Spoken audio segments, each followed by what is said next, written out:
The Empire Windrush brings to Britain 500 Jamaicans. Many are ex-servicemen who know England. They served this country well. In Jamaica, they couldn't find work. Discouraged but full of hope, they sailed for Britain, citizens of the British Empire coming to the mother country with good intent. Prodded by public opinion, the Colonial Office gives them a more cordial reception than was at first envisaged. At first, Britain welcomed the Sons of the Empire. The Evening Standard sent a plane to greet them as the Windrush sailed up the Channel. They came to Attlee's newly nationalised industries, to a country rebuilding after 6 years of war. Many had served in that war and saw their voyage as a journey home. It was immediately after the war, and we could not have expected a great lot. We expected to rough it. On the boat, it was realized that about a third of the men had nowhere to go. And the authorities, although they didn't want us here, thought it was a good idea to send us to Peckham Deep Shelter. Now the reason was that it was used during the war as an air raid shelter. And after the war, some students used it. So they took us in minibuses to Clapham Deep Shelter. I think it was about 232 of us.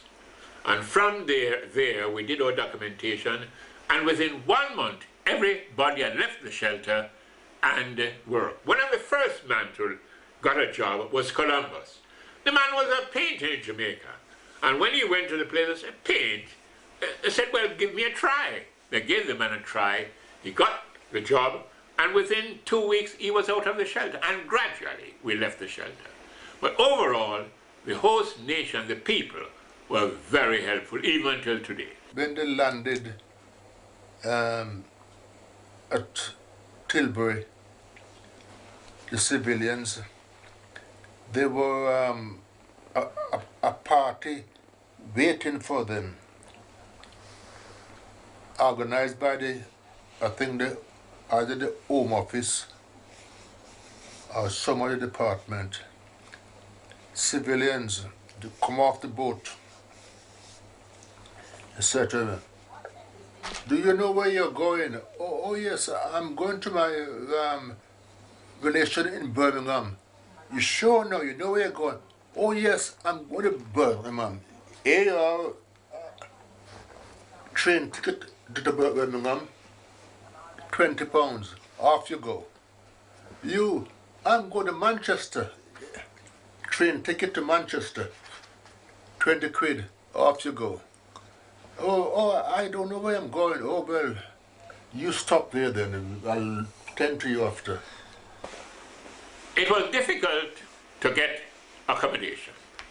And I remember my brother came here in 1949, the year after, and I had him in Stockwell, and I was from the Air Force on leave, and I went to see him. We went out to our fish and chips, and I was going up back the stairs. The landlord said, no, you can't go up, you don't live there. I said, what? My brother says, my brother, son, that's how it is. You just have a room here and you have to do exactly what they want. He said, but I tell you what, we should buy our own house. And this was happening all about. And by having difficulty, we had to club together and buy our own house. All right, we have an empty house, no furniture, no anything. But you could get second-hand furniture. And most of the traders, if you keep your nose clean, would let you have pillowcase, blankets and all that, and you pay weekly. And today, most West Indians by 1982, especially Jamaicans, own more property than the host nation, because in those days, the host nation lived in a corporation house or in a council house. It's only of late they think of buying their own place, but we had to. So the civilians were put in private accommodation. They didn't stay there for long, 2 or 3 weeks, the longest, and they were all out because they didn't want to linger, you know.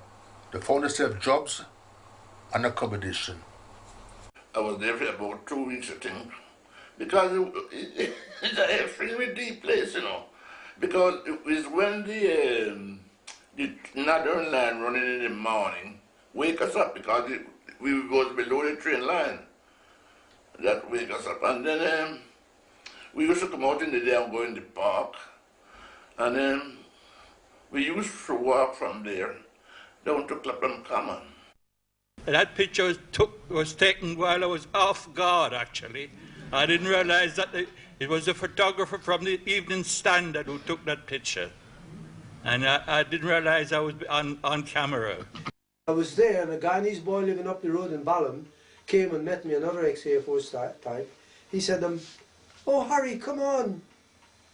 You don't have to stay there." So I said, "Where do I go?" He said, "Nan," he called his landlady, he called her Nan. "Nan has got a room, I'm certain she'll let you have it. Come with me and I'll introduce." So he took me up and I met Nan. And Nan says, "Yes, there's a basement room there you can have."